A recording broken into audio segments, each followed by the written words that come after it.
2 से 30% जनता इससे ग्रसित है।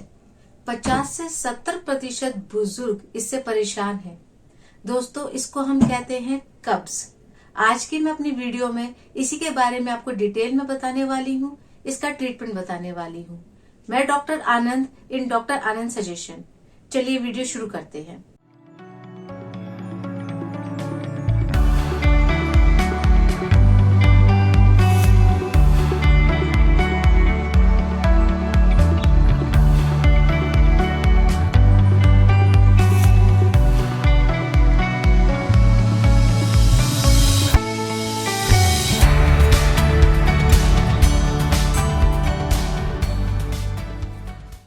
ये होता क्या है दोस्तों?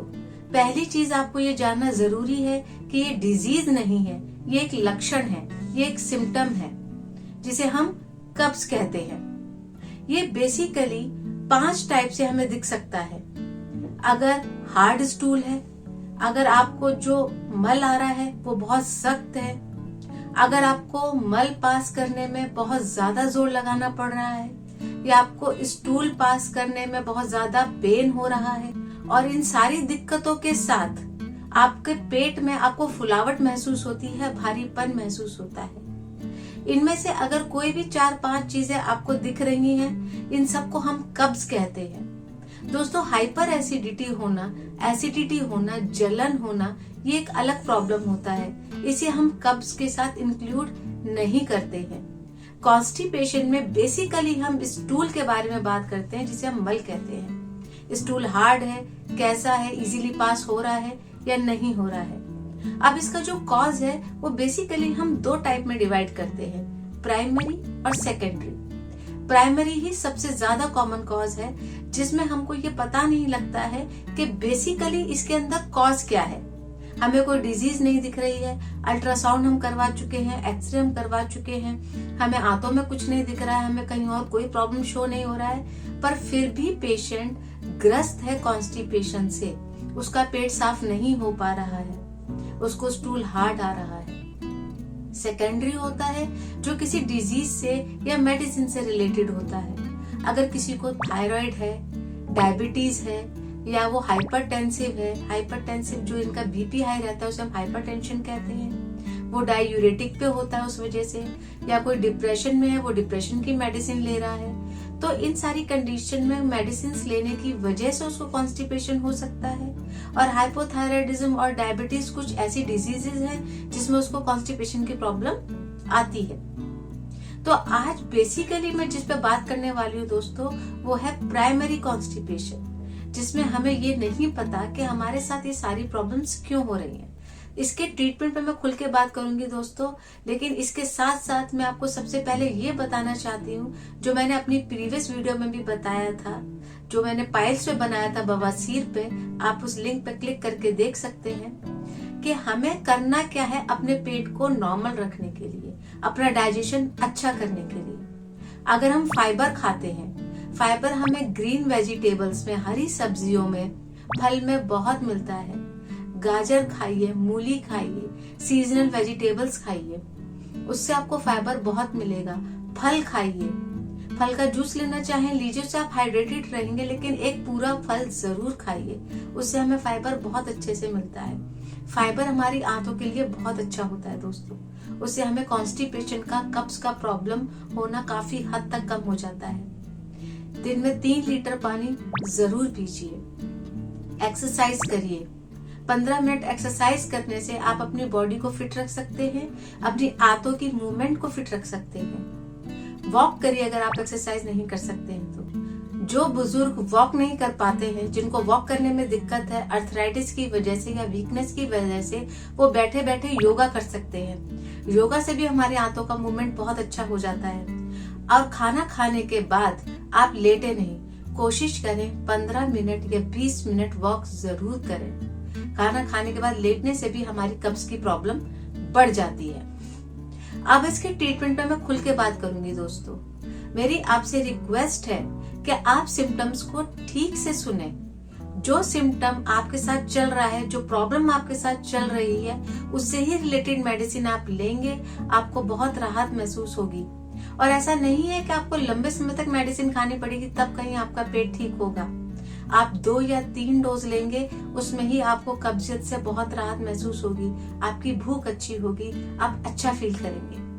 क्योंकि जब हमको कब्ज होता है, हमारा पेट अगर साफ नहीं हुआ है और हमको हैवीपन महसूस हो रहा है, तो उस केस में हम मेंटली भी अच्छा फील नहीं कर पाते हैं, हम स्ट्रेस में रहते हैं, हमें कुछ भी अच्छा महसूस नहीं होता है, हमारी भूख कम हो जाती है, इसका असर हमारे काम पर भी पड़ता है। अगर आपका पेट साफ रहेगा, आप हर चीज में बहुत अच्छा महसूस करेंगे। इसमें जो सबसे मेन मेडिसिन है वो है नक्स वोमिका, जो आजकल का हमारा लाइफस्टाइल है दोस्तों।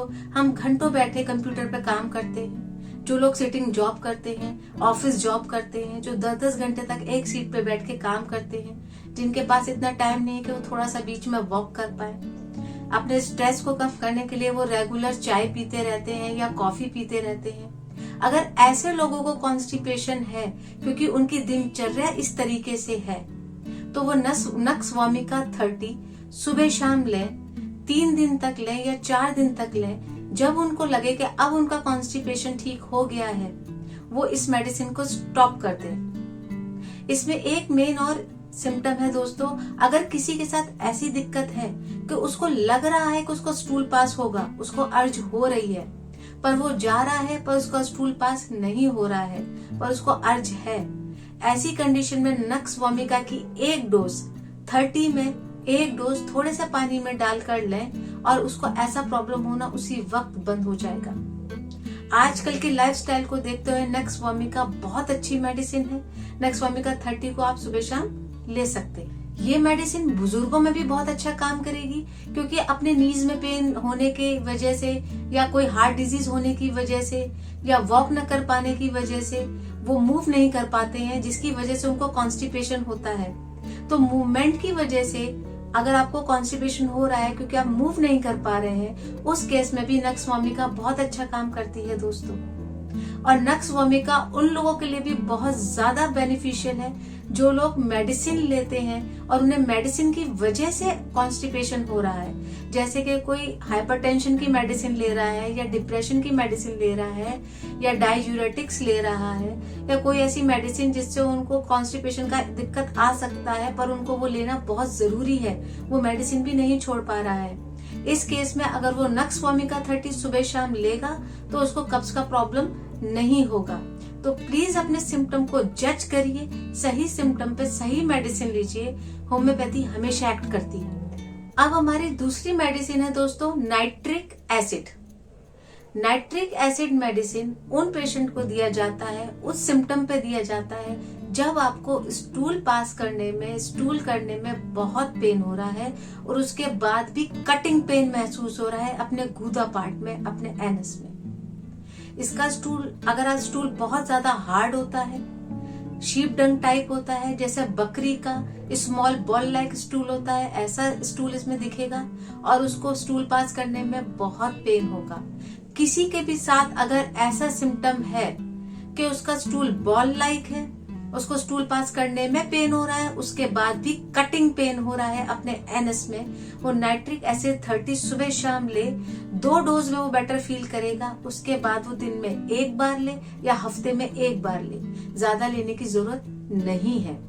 नेक्स्ट मेडिसिन है दोस्तों हमारी सल्फर, जिसके सिम्टम ऐसे हैं कि उसको अर्ज होती ही नहीं है स्टूल की, उसको लगता ही नहीं है कि उसको स्टूल पास करना है, 4 दिन हो जाए या 5 दिन हो जाए, उसमें ये मेडिसिन बहुत अच्छा काम करती है दोस्तों। उसको स्टूल पास करने में बहुत जोर भी लगाना पड़ता है और बहुत पेन होता है।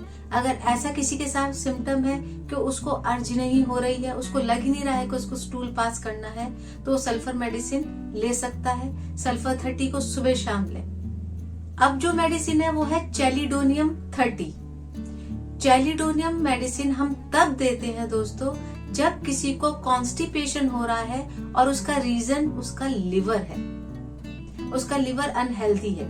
उसने टेस्ट करवाया, लिवर टेस्ट करवाया, लिवर फंक्शन टेस्ट, उसमें SGOT SGPT बढ़े हुए हैं, उसकी वजह से उसको कॉन्स्टिपेशन हो रहा है, या उसका लिवर फैटी है, वो प्रॉपर वर्क नहीं कर पा रहा है, जिसकी वजह से खाना प्रॉपर डाइजेस्ट नहीं हो रहा है और उस वजह से उसको कॉन्स्टिपेशन हो रहा है, तो उसमें उसको लेना होगा चैलिडोनियम 30, इसको वो सुबह शाम 10 से 15 दिन ले सकता है।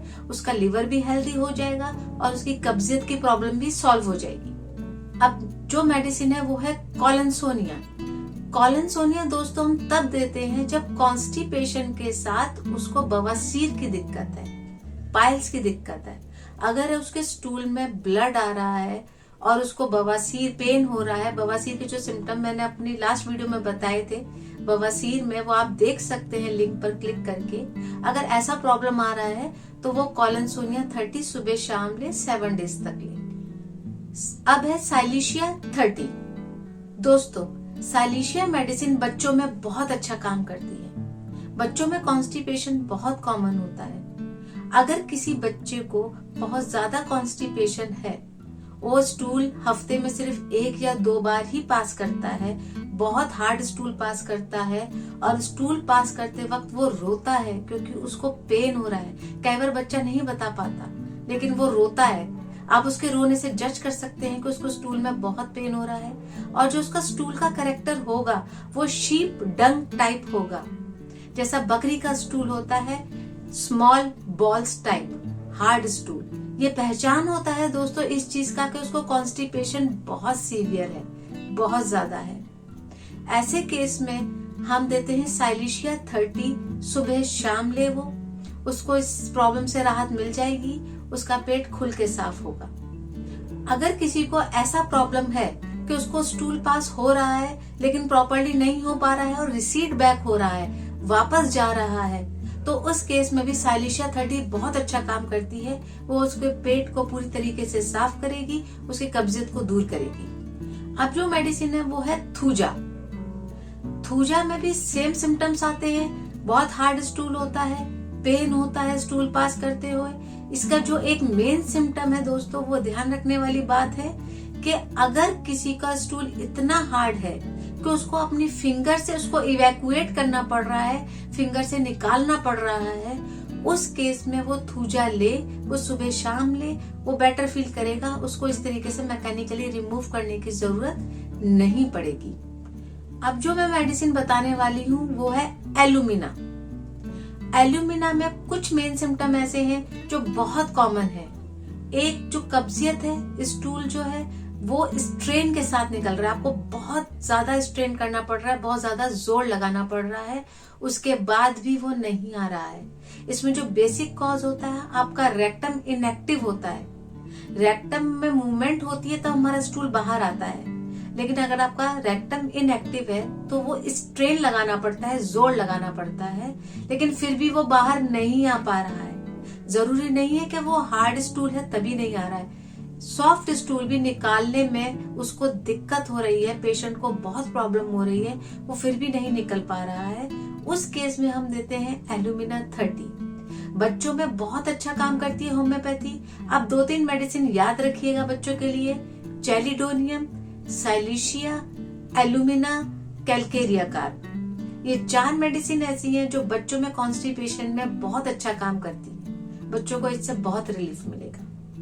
आशा करती हूँ आप मेरी वीडियो से सहमत होंगे। अगर आपका कोई एक पर्टिकुलर सिम्टम है जिससे आप प्रॉब्लम में हैं, आपका कॉन्स्टिपेशन का प्रॉब्लम सॉल्व नहीं हो पा रहा है या इस वीडियो में मैं नहीं बता पाई हूँ, तो आप मुझसे कमेंट बॉक्स में पूछ सकते हैं दोस्तों। मैं आपको मेडिसिन का नाम जरूर बताऊंगी। धन्यवाद।